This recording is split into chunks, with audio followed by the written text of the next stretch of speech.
Olá, dando continuidade então à nossa aula de probabilidade hoje, vimos aí probabilidade de interseção, probabilidade de união de eventos, então vamos continuar agora resolvendo exercícios nesse mesmo assunto.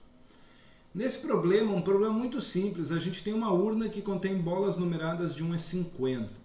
E aí a gente vai calcular primeiro a probabilidade de ser sorteada uma bola cujo número seja par ou múltiplo de 5, lembrando que esse ou remete à união, e a probabilidade de ser sorteada uma bola cujo número seja par e maior que 10, ou, união aqui de volta, o menor número primo. E esse seja par e maior que 10 aqui pode ser entendido como uma interseção, mas a gente vai trabalhar ele mais para frente, tá bom? Então vamos lá. Primeira coisa, número de elementos do espaço amostral, são 50, né? Eu tenho 50 bolinhas numeradas, do 1 ao 50, então eu tenho 50 elementos no espaço amostral. Quem é o meu primeiro evento, E1? Seja par. Ora, entre os números 1 a 50, metade deles serão pares, metade deles serão ímpares. Então eu tenho aqui 25 números, 25 elementos que são pares. O meu segundo evento, E2, serão os múltiplos de 5. Quem são os múltiplos de 5? São aqueles números que terminam em 5 ou em 0. Dentro desses primeiros 50 números, e 50 é 5 vezes 10, eu tenho 10 múltiplos de 5. Né? Poderia até contabilizar rapidamente eles ali, 5, 10, 15, 20 e assim por diante, chegaria nos 50 e eu teria os 10 elementos desse conjunto. Acontece que existem elementos que pertencem aos dois eventos simultaneamente, ou seja, números pares que são múltiplos de 5, que são aqueles múltiplos de 5 terminados em 0, que no caso é o 10, é o 20, é o 30, é o 40 e é o 50. Então eu tenho aqui 5 elementos, 5 números que pertencem então à interseção. Logo, se eu conhecer esses três conjuntos, rapidamente eu consigo calcular as três probabilidades. Probabilidade do evento E1 acontecer 25 de 50. Probabilidade do evento E2 acontecer 10 de 50. E nota que eu não estou simplificando de novo, porque vai ser útil ter o mesmo denominador 50 para todo mundo. Probabilidade da interseção, 5 de 50. Como eu quero a união, né, ou isso ou aquilo, eu vou ter então aqui a probabilidade de união como a soma das duas probabilidades menos a probabilidade da interseção. E aí uma continha simples, né? 25 mais 10 menos 5, já que o denominador é 50 para todo mundo. Isso dá 30 50avos. Não posso deixar assim, tem que simplificar. Seria 3 quintos ou exatamente 60%. Beleza?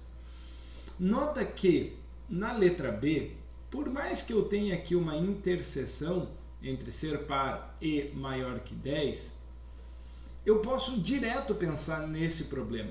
Eu posso direto me concentrar em quais são os números que são pares e ao mesmo tempo são maiores que 10. Eu posso filtrar esses meus números. Se eu voltar no primeiro exercício e lembrar que pares eu tinha 25, quais desses seriam menores que 10? Seria o 2, o 4, o 6, o 8 e o 10. O 10 não é menor, mas é igual, né? E aqui eu só quero que seja maior. Então, se eu tirar esses 5 elementos, o que eu vou ter aqui? Eu vou ter, então, 20 elementos nesse meu conjunto, nesse meu evento 3, que é ser par e maior que 10. Correto? 20 elementos. Mas e o segundo evento, né? Nota que nesse caso, o segundo evento, ele é muito simples. O menor número primo, ele é o que a gente chama de evento simples. Só existe um número primo que é o menor de todos, que é o número 2. E o número 2, ele não é um número par maior que 10. Ou seja, entre esses dois eventos, a interseção é vazia, não há elementos na interseção. Fazendo semelhante ao que eu fiz na letra A, eu vou ter aqui então a probabilidade do evento 3 acontecer, que é par ou maior que 10 é 20 de 50. A probabilidade do evento 4 acontecer, menor número primo, que é 1 de 50. A probabilidade da interseção é nula, porque não há interseção. E aí, então, é só somar as duas probabilidades para ter a probabilidade da união entre os eventos 3 e 4. Então, isso vai dar 21/50 ou 42%. Beleza? Vamos ao terceiro exercício desse conteúdo aí, para a gente conseguir entender bem esse assunto. Olha só, nesse exercício 3, traz aqui um problema que envolve uma pesquisa realizada com 50 pessoas. Bom, 50 pessoas, a gente já entende então que é o número de elementos do espaço anual. Tranquilo? Aí ele diz que os resultados indicaram que 25 pessoas ouvem FM, 20 pessoas ouvem AM e 20 pessoas não costumam ouvir rádio. Então, nem FM, nem AM. Só que olha o problema que ele traz. Calcule a probabilidade de, ao selecionar uma dessas pessoas, ela ouvir ambas as frequências. Ou seja, eu quero achar uma probabilidade de que a pessoa selecionada escute AM e FM ao mesmo tempo. Ou seja, ela tenha respondido à pesquisa de que escuta as duas frequências. Certo? E essa informação eu não tenho no enunciado. Eu tenho no enunciado os 50, que foi o total de pessoas pesquisadas. Eu tenho quantas responderam que escutam AM, quantas responderam que escutam FM, quantas responderam que não escutam rádio. Mas a interseção eu ainda não tenho. Então, eu vou recorrer à construção do conjunto. Eu tenho ali um espaço amostral, esse conjuntão que eu representei em azul aqui. E dentro desse espaço amostral, eu coloquei dois conjuntos menores, o AM e o FM. São pessoas que ouvem uma dessas frequências. E nota que eu deixei aqui uma interseção, que eu ainda não sei quantos elementos tem nessa interseção. O que eu já sei que eu posso incluir aqui? Que 20 pessoas estão fora, tanto do AM quanto do FM. Não escutam nenhuma das duas frequências. Ok? Do restante, eu vou colocar que X pessoas estão na interseção. É justamente quem eu preciso descobrir para daí poder calcular a probabilidade, né? Então esse X aqui, ainda desconhecido por enquanto, são pessoas que escutam tanto AM quanto FM. E agora eu vou pensar quantas escutam só AM e quantas escutam só FM. Pensa, se a AM era um total de 20 e eu tirei X que está na interseção, sobra 20 menos X. Da mesma maneira, o FM era um total de 25, sobra para mim 25 menos X que escutam só FM. Agora sim, eu tenho todos os espaços desses conjuntos bem preenchidos. Se eu juntar todos esses elementos, tanto do só AM quanto do só FM, como da interseção, como os 20 que estão aqui fora, tem que dar o meu total de 50. E aí eu consigo encontrar uma maneira de calcular o valor desse X, né? Somando aqui 20 com 25 com 20, isso vai dar 65. Menos x mais x vai zerar, mas ainda vai sobrar um menos x aqui. Então, 65 menos x igual a 50. E aí eu vou isolar o x, né? Subtrai o 65, ficaria menos x igual a menos 15. Multiplica por menos 1, x igual a 15. Conclusão, 15 pessoas ouvem tanto AM quanto FM. Logo, eu tenho o número de elementos do espaço amostral, número de elementos da interseção, que é 15, a probabilidade, então, é a divisão desses dois, é a razão entre essas duas quantidades. 15 por 50, posso simplificar e chegar em 3 décimos ou 30%. Feito isso, compreendido esse tipo de problema, a gente entra agora num outro tipo de problema que é bem interessante, bem importante, e eu peço que você tenha bastante atenção para compreender bem como funciona esse tipo de situação, que são os problemas de probabilidade condicional. Então, o que é a probabilidade condicional? Dados dois eventos, A e B, ambos contidos no mesmo espaço amostral S, vamos pensar em problemas onde eu quero saber a probabilidade do evento A ocorrer, dado que B já ocorreu. Ou seja, B, o evento B, eu tenho a certeza que ele aconteceu e agora eu quero saber a chance do A acontecer também. Então, qual é a probabilidade do A acontecer, dado que B já ocorreu? Esse tipo de problema é o que nós denominamos de probabilidade condicional e representamos dessa forma aqui, ó, probabilidade de A barra B, ok? Para compreender o desenvolvimento desse tipo de problema, eu vou usar um exemplo e aí, trabalhando em cima do exemplo, a gente vai percebendo como trabalhar problemas de probabilidade condicional. Então, imagine que um casal deseja ter mais 2 filhos além do primogênito. Eles já tiveram um filho e agora eles querem ter mais 2 filhos. Qual a probabilidade de o casal formar uma família com 2 meninos e uma menina?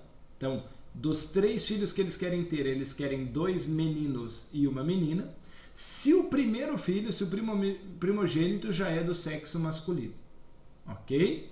Então, eu quero a probabilidade de ter 3 filhos, né? 2 meninos e uma menina, sabendo que o primeiro filho já é do sexo masculino. Se eu pensasse só no espaço amostral de ter 3 filhos, tá? Então, um casal tem 3 filhos, eles podem ser os 3 do sexo masculino, 2 masculino, feminino, masculino, feminino, masculino, na sequência, né? Porque se eu pego 2 filhos no sexo masculino, mas é o primeiro e o terceiro, o primeiro e o segundo, ou o segundo e o terceiro, são formações distintas de uma família. Beleza? Então eu tenho aqui 8 elementos nesse espaço amostral.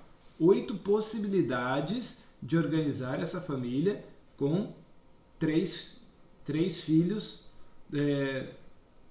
sejam eles do sexo masculino ou feminino. O primeiro evento que eu vou chamar é o A, que eu quero que sejam 2 meninos e uma menina. 2 do sexo masculino, 1 do sexo feminino. E quando eu olho para o meu conjunto do espaço amostral, eu enxergo o evento A acontecendo em três possibilidades, né? Então, o primeiro e o segundo do sexo masculino e o terceiro do sexo feminino. O primeiro e o terceiro masculino e o segundo feminino. O segundo e o terceiro masculino e o primeiro feminino. Quando eu olho para o outro evento, o evento B, que é o primogênito ser do sexo masculino, eu vejo 4 possibilidades de formação. Os 3 do sexo masculino, o primogênito é do masculino, 2 masculino e um feminino nessa sequência, masculino, feminino, masculino, também o primogênito é masculino, ou ainda um masculino e depois 2 do sexo feminino, o primogênito é masculino. Olhando esses eventos separadamente, qual é a probabilidade do A acontecer? Bom, eu tenho 3 num espaço amostral de 8 elementos, 3/8. Qual é a probabilidade do B acontecer? Eu tenho 4 elementos do espaço amostral de 8 elementos, 4/8 ou 1/2. Existe interseção entre os dois conjuntos? Existe. Existem elementos que estão tanto no evento A quanto no evento B. São 2 elementos só, né? MMF ou MFM. Qual é a probabilidade da interseção, de acontecer o evento A e o evento B? 2/8, 1/4. Mas nenhuma dessas probabilidades que eu calculei é a probabilidade condicional do A acontecer, dado que o B já aconteceu. Veja, eu tinha um espaço amostral, tinha 2 eventos, calculei as probabilidades deles separados. Eles não são eventos mutuamente exclusivos, porque há interseção entre eles. Eles não são eventos complementares, porque há mais coisas ali que eu não levei em consideração como outros eventos possíveis, tá? Bom, mas em nenhum dos momentos aqui eu trabalhei o conceito de probabilidade condicional. Em qual desses que se aplica a probabilidade condicional? Não sei. Bom, o que eu vou fazer é pensar nesse problema da seguinte forma. Se o evento B é certo, eu quero o evento A, dado que o evento B aconteceu. Se o evento B é certo, eu vou parar de olhar para o espaço amostral e vou olhar o B como espaço amostral. Então o B vira o meu espaço amostral do do evento condicional, o A dado que o B aconteceu. Se o B aconteceu, esquece os outros elementos que não poderiam fazer parte do B. Então, o meu número de elementos de B é 4. Ok? Que eram aqueles que a gente viu anteriormente ali.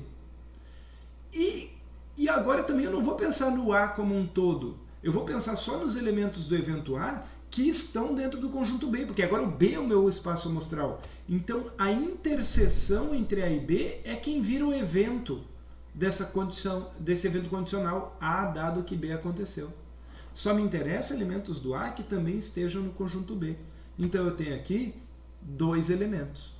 E a probabilidade, então, de A acontecer, dado que B já aconteceu, é 2 de 4. É o número de elementos da interseção dividido pelo número de elementos de B, que passou a ser o espaço amostral desse evento condicional. Então, 2 de 4, 1/2 ou 50%. Ok?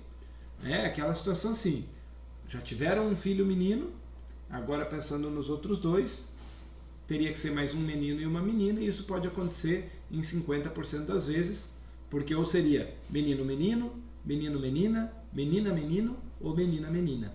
Ok? 2 de 4 me dá ali então 50%. Vamos formalizar esse conceito, porque daqui nós vamos tirar uma conclusão muito interessante.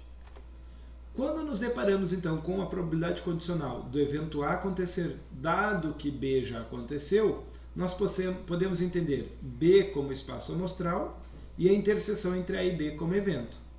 Partindo disso e conhecendo essas probabilidades, tanto a probabilidade do B acontecer como a probabilidade da interseção acontecer, se a gente parte dessa expressão, que era essa mesmo que eu tinha circulado aqui em cima, e divide numerador e denominador pelo número de eventos do espaço amostral, eu vou ter isso aqui, certo? Do espaço amostral original, do S.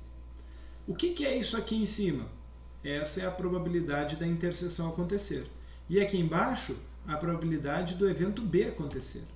Então, a probabilidade do A acontecer, dado que o B aconteceu, é a probabilidade da interseção dividido pela probabilidade do B.